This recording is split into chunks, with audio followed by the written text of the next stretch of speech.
That probably be better. Let's see what once we're sitting down. What this looks like. So all right. We're here at Monster Bash with Professor Thom Shubilla. Hey. He's part of the staff here. Thank you for having me. Yeah, thank you for this great show. Thank you for all the work you do here.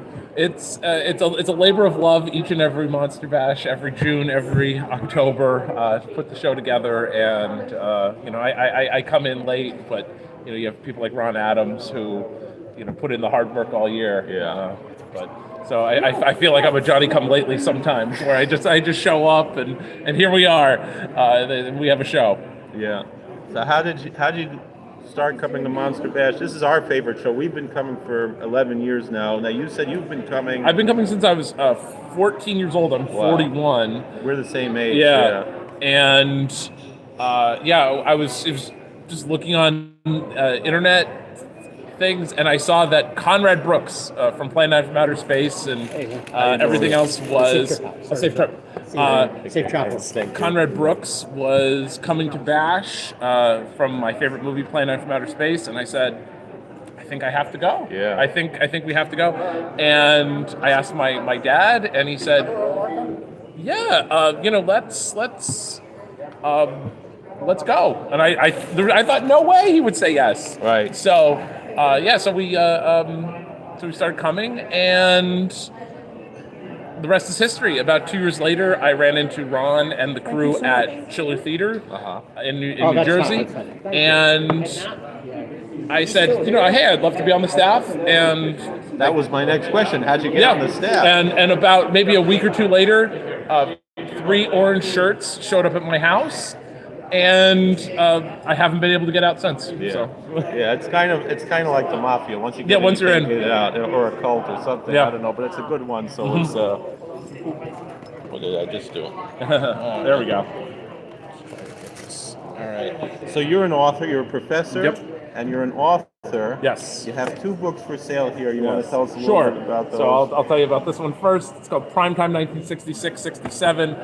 It's about the first season that every show on television in prime time in the United States was in color. I originally wanted to write about the Beatles, Bond, and Batman. And I started writing about Batman, and I ran across this cool fact that, again, that was the first season that every show was in color. I always loved classic television, and I just continued writing. And actually here at Bash, that publisher, McFarlane, was here that I think in 2019, and I pitched the idea, and they liked it, and so that kind of kicked off my writing career. It's all right. I have a quick question Yeah. for you. On that panel last night, how do you guys deduce what the movie is or what the monster is? I didn't get out a lot when I was in high school or college. They didn't invite me anywhere, and practice. We could zero it down. Yeah, I was amazed, that you guys came up with, like, there was a couple, I was like, oh yeah, it's... I didn't get out much. Join the club. Watch a lot of movies on television. I don't know. There were 2 that would have totally stumped me. Was the living coffin. That was rough. I even said the crying woman, which is in the movie. Oh. So we got close. And then I never saw World Without It. Yeah, I don't think I have either. Yeah. So then you mentioned Bond, so tell us about. Oh yeah. So my. Cool. She wants everyone to sign these. Yeah, we can do that. So.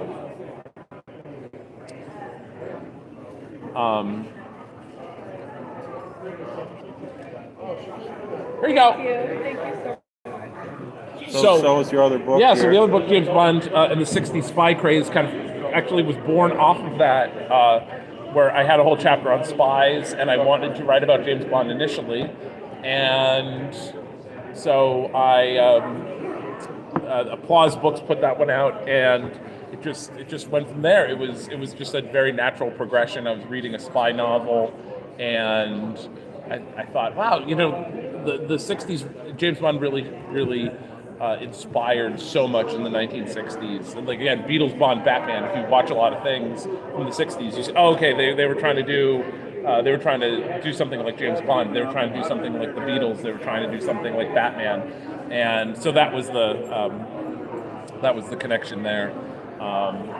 And my new book. That's more Monster Bash. More Monster Bash, yeah. And when I'm at Bash, people are always like, "Why do you write about monsters? Why do you write about monsters? Why do you write about monsters? Horror movies?" And I just didn't get to it yet, and I was having a difficult time saying, well, what hasn't been written about? Like I love Ed Wood, as I said. Ed Wood's been written to death. I don't know what I could add to the conversation about Ed Wood. So I was looking, and I was on a kick of King Kong movies and Godzilla movies, and every Thanksgiving I watch King Kong, and I'll watch some King Kong and Godzilla movies in the morning, and the day after, and the day before. And I thought, well, has there been a book written about King Kong versus Godzilla? And there had not. There's a lot of Godzilla books, there's a lot of King Kong books. I think that there's there's some kind of novelization and picture book about the newer King Kong or Godzilla versus King Kong. There's a number of novelizations and stuff like that, but never a straight history of that film. So I felt the need to document that, and that's coming out on Bear Manor in November. So there's a lot of misinformation about that. Sure. movie. I remember when I was a kid, we all had the Ian Thorne books. Right. Now, Ian Thorne actually is a woman. I didn't know that. Passed away, yes. Okay. Writing under a pseudonym. And Press House publication books. And in that book, they told us the story that originally, in the Japanese version of the film, Godzilla won, and in the American version, King Kong won. Yeah. It goes back. It goes back further. It goes back to Famous Monsters retold it, but Spacemen magazine, which was an offshoot of Famous Monsters, so as early as 1963. So when the movie came out, yeah, they were telling that. They're saying that's where that myth came about. Yeah, and I said, I'm not even sure. I remember reading those books in library class in school. Like I remember. For some reason, our librarian was like, "Oh, you can't take those books out." I think she wanted to keep them for herself or something. I don't know. It was like we got in trouble if we borrowed those from the library. I was like, "Isn't that the point?" Yeah. But I remember those books being in the library. I probably read that, but it was almost one of those. Every school kid knew it. Yeah. Every school kid knew there was, or thought that there were two endings of that film. And the myth just perpetuated, and everybody, when I tell people I write the book, that's one of the first questions. Do you talk about the two endings? And I go into it in pretty detail.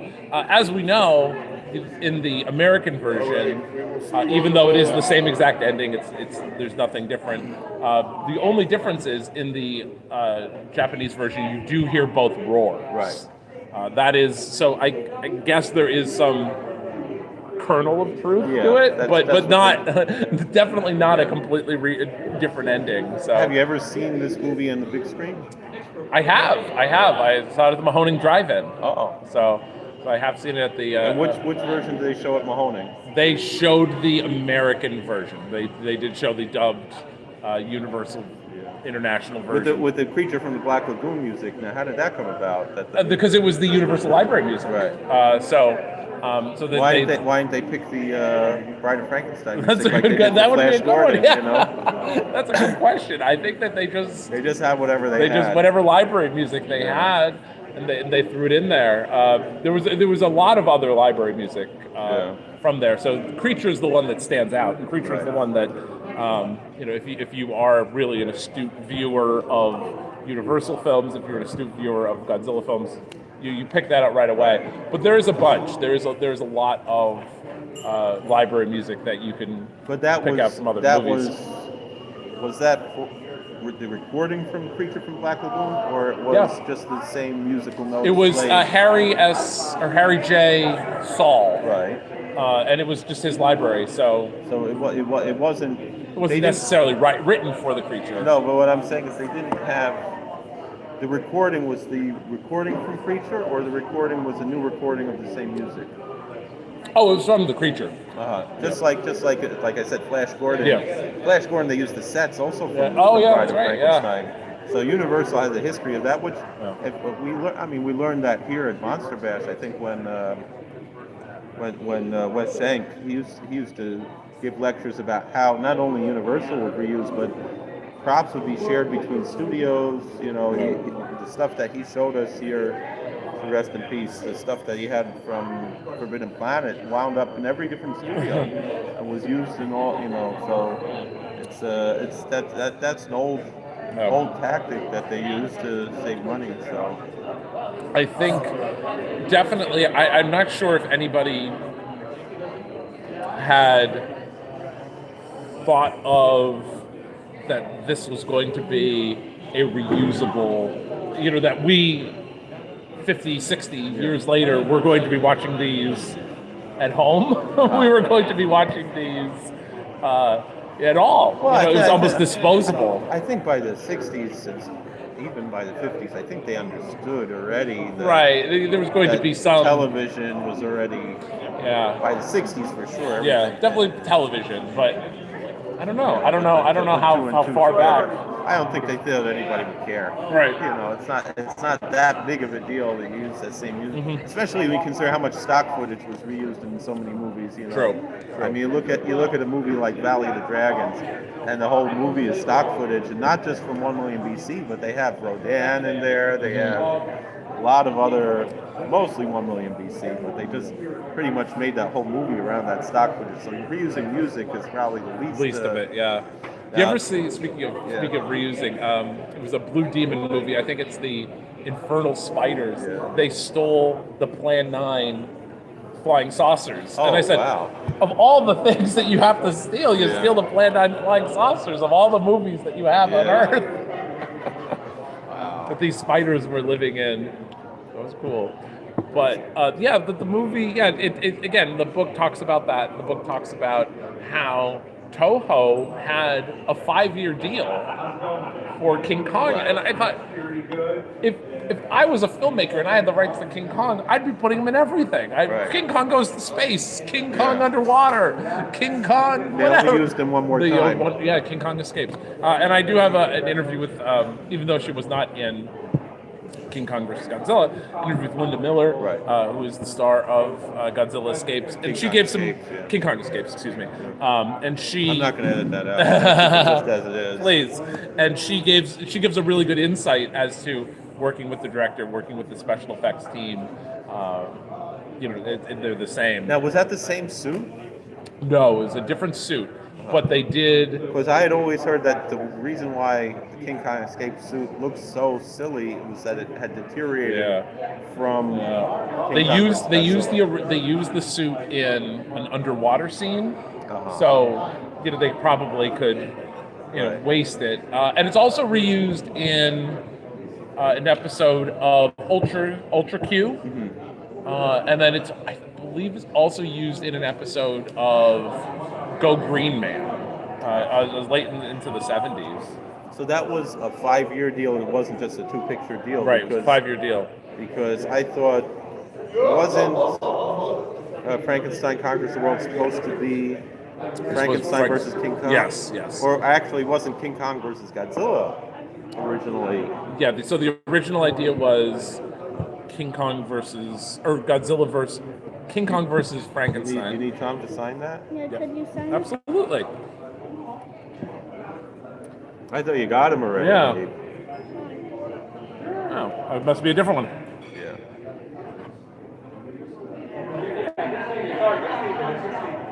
There you go, bud. Steven's birthday, isn't it? They mentioned that when he was on the panel? Yeah, I just saw on Facebook. But, it was originally Frankenstein versus King Kong Prometheus versus King Kong, and then they inserted their own monster into it. There's some issue with the rights and things like that. Well, that was a big thing, and because Willis O'Brien didn't have any rights to it, Right. He came thought he up with did. these ideas. And, Yeah, he thought that he had some rights. And there was an interesting newspaper article written about 1971 that he and John Beck, who was the producer of the film, had acquired the rights to King Kong from RKO, and that they tapped Nathan Jarin to direct. Oh wow! So, so I don't know, and that So O'Brien would be doing that would have been Columbia instead of Toho. That would have been. They couldn't get a studio to do it, but they still that's who they had tapped. Can I victimize you and get a picture? Yeah, sure. Awesome. I was telling them I have a surprise, hopefully for Monster Bash stuff and everything. Hopefully next year, so if I can pull it off. But I need orange shirts to be able to pull it off. Okay. So is that right with you? Yeah. Alright. Should have gotten a picture of you with your get up. Yeah, but my get up, it's all in the car. Yeah. My personality's in the car. Aw. But yeah, so trying to find, I'll probably get her, get him. Yeah, everybody's still bouncing around. Yeah, there's still a handful. And He's I still have here. a picture of Paisley, she'll be able to get it too. Good. Yeah, we need a Bennett Cerf character for What's My Line? Yeah. So I don't know. The studio just never picked it up, but Nathan Jarin was the proposed director. So that would have been. yeah. I mean, I did see the Japanese film.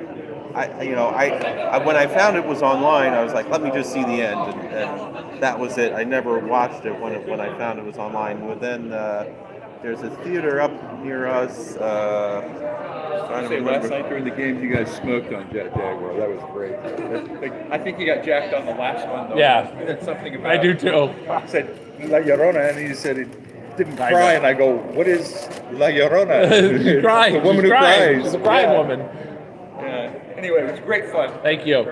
So the Rosendale Theater, Rosendale, New York, they showed the Japanese version of King Kong versus Godzilla last year, and I saw that, and I noticed it was a lot more of a political satire. Yes.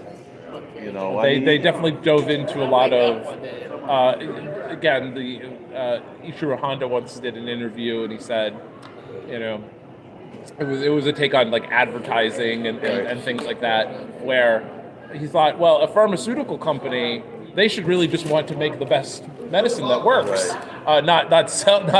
You know, and I thought, wow, that's an interesting way of putting it. You know, that he thought like, no, you know, a pharmaceutical company should be worried about curing people, not making a profit. Happy birthday! Not me. Oh, It no? was someone else. Okay. It was another Steve. Let me see. All right. No, it was Mine's Stephen in May. Turner. Oh, okay. I'll post the other day. How you doing? I'm well. Last summer I meant to buy a book from you, and Oh. then I lost track of you, and then you were gone. Oh, okay, because Ron was saying somebody's looking for a book, and I was like, oh. So let me rectify that now. The primetime book. Okay, great. Yeah, Absolutely that. give you a good copy here. Awesome. Thank you. Make it out to you? Sure. Okay. So that was the first one, right? Yes. Okay. What's the new project? So this one's James Bond and Six Spy Craze about the James Bond spin-offs, spoofs, knockoffs, Which there and exploitation are films. countless ones. Yes. And then new one coming out November is King Kong versus Godzilla. Okay. So history of that film. All right. Very good. Yep.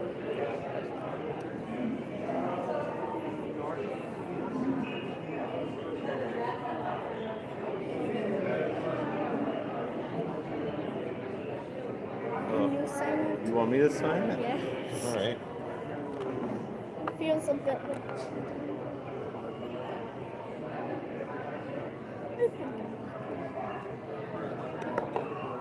Thank you. Let's go in. There we go.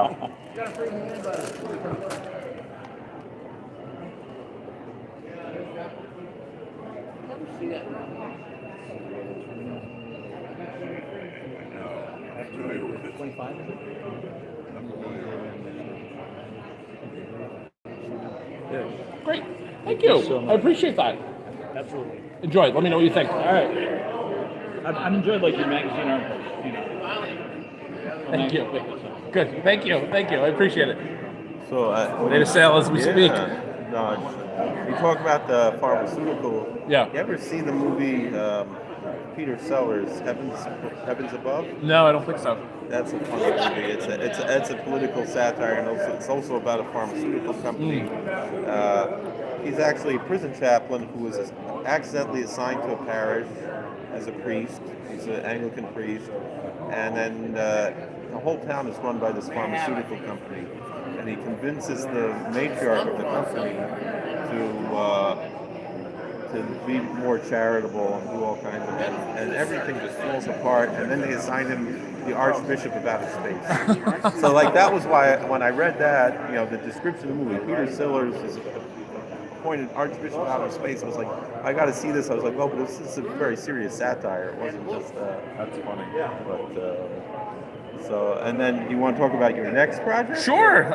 So the next project is still up in the air on a lot of things with it, but it's called Monsters Belong on Television, and actually in the King Kong vs. Godzilla book, I talk about King Kong's first television airing, and I said the show proved that when it aired in New York. Long story short, I was on the $1 Million Movie. They showed it over and over. They showed it every day for a week, twice a day, and three times on weekends. Wow. So Saturday, Sunday, you got 3 viewings of King Kong, and it did blockbuster ratings. It killed each and every airing, and that's when a lot of people first saw. A lot of kids first saw King Kong. Yeah, there were articles about teachers losing their minds of kids coming to school, imitating King Kong, and people writing about it, seeing it for the first time since 1933, or its 36 re-release. Wasn't there a 52 re-release? The 52 re-release as well, yeah. And what year was the $1 Million Movie? It was 55? 57. 57. No, 56, excuse me, 56. Shock Package came out the year later. And the one thing that I said is it proved that monsters belong on television. And then... I imagine there probably would not have been King Kong versus Godzilla if not for the television re-release. No. Of King Kong. It did very well in re-release, and that was an early indicator that television could move ticket sales. Right. And then it also proved that it could move a re-release. Well, that was what I was going to say about. They thought, well, television is killing the movies, but television really saved the movies. Saved the movies a lot. Same thing, the Three Stooges. Nobody cared about the Three Stooges until they came on TV, and then every kid became obsessed with the Three Stooges in 1959 when Columbia was like, well, we don't need these old shorts. Let's put them on TV for nothing. Thank you. So, and then that's when because Mo writes in his autobiography how he pretty much, was almost, his career was pretty much over, and they were just doing nightclub acts and stuff. And then when Columbia released it to TV, because they just like, well, we don't need this stuff, that, then, they were paying lots of money to have him do live appearances. And he said that Columbia never really paid them what they were worth. They made the money later. And then his son-in-law, Norman Maurer, he was the one who really, picked up, like, all right, let's get this because he was a film producer, Norman Maurer. He made Rocket Ship X7, right? Is that the name of the movie? Yes. And that had Mo in it. That was, when he was kind of... Bit part by Mo. Yeah, he was a taxi driver. He got his father-in-law in there. I've heard a story of the Stooges showing up in Boston. Yeah. They showed up by train, and the place was packed. Right. And they thought, the president here? Like what's going on? And it turns out everybody's there for them. I was really like that story. And that was when Curly Joe had joined up with them. So Curly Joe joined back with them before they had the Columbia, Yeah. you know, the Have Rocket Will Travel was basically what they. And if you squint, you could think he's curly. Yeah, not really. If you look at him from if you have bad eyesight and you squint. Not at all. Not at all. I'm a Shemp man myself, Yeah. so nobody Well. can replace Shemp. I actually, I know everybody hates Joe Besser, but I still have a warm place in my heart for the Joe Besser shorts because they were like this stuff, Monster Bash. There was a lot of sci-fi, you know, that was another one that reused stock footage from 1 million BC. Oh yeah. Was, I think, Spaceship Sappy. The one with the talking horse. Yeah. And the pen that writes under whipped cream. I remember anytime that came on when I was a kid, I was so confused by it. I was like, "Wait, who's this guy? Right. That's not Shemp. That's not Curly. Right. Why is there a talking horse?" Yeah, it got into really weird. Yeah. Weird. I was very confused as a child. Yeah, it was I don't remember. You know, so that's the thing. I don't remember them showing the Joe Besser shorts. That's the one that they would show. Yeah, the one with the horse they would show every now and then. But I knew Joe Besser from the Abbott and Costello show, Right. so it wasn't. He was stinky, and he that was probably a better role for him. Yeah. Oh, it was much better. I don't think I had watched Abbott and Costello at that point. So when I was a kid, my dad was a cop, and he worked late shifts, and I'm saying I was a baby, so he was like, keep Joe up, you know, I want to see him when I get home from work at 2 a.m. And what was on TV at 2 a.m. was Abbott and Costello. Gotcha. So the Abbott and Costello show was from my infancy. They used to call me Bachagaloop when I was a baby. That was my. So that was and I had a little. Yeah. So it's right now it's Sukkot. It's the Feast of Tabernacles, and we have a special mitzvah to do today. Oh, wonderful! Is the lulav and esrog. So we have here these items. I'll explain a little bit what they are. So we have the book of Leviticus in the Bible. And the Torah talks about taking these 4 plants. It says on the first day, and this is you should rejoice before the Lord for 7 days. And the rabbis say that includes holding these plants. So they said originally that only was in Jerusalem, but after the temple was destroyed, the rabbis say we don't want to forget this, so we do this everywhere. So you have your yarmulke I gave you? It's in the car. Oh, okay. Should I go get it? No, that's all right. You can take my hat here. Okay. So what we have here, I meant to get it. That's all right.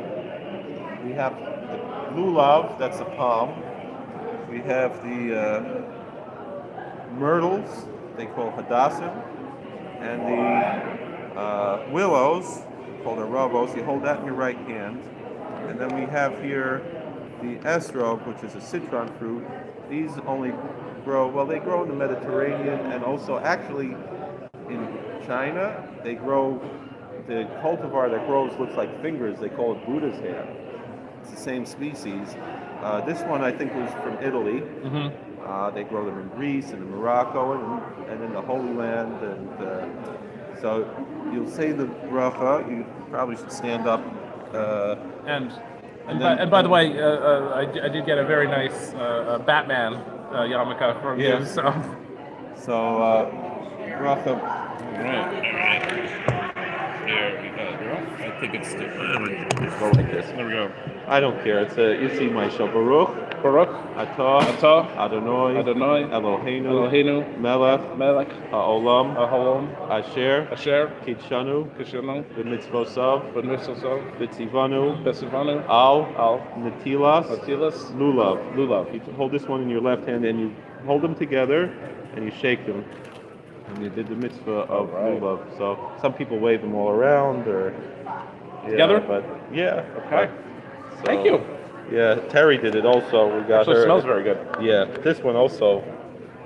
That's some people say that might have been the fruit in the Garden of Eden. I don't know. That's interesting. There's none of the rabbis say it was an apple. Right. Some I say, don't know how they got to do that. say it was either this or figs or grapes or actually wheat, which is not really a fruit of a tree. Okay.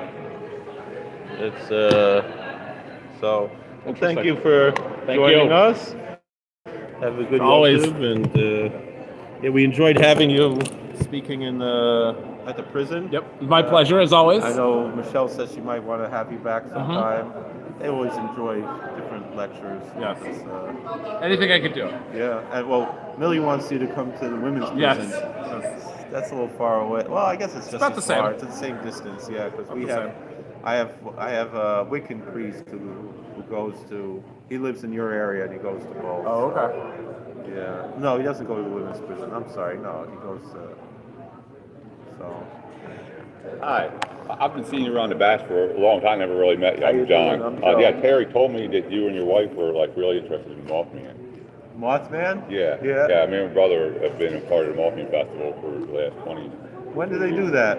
It's the third weekend in September. Oh, okay. It's a big deal. It's like 30,000 people. Wow. For it.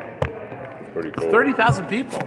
Yeah, they had cell phone data for how many people in the area above normal, and it was like 27,000 above on Saturday and 10,000 above on Sunday.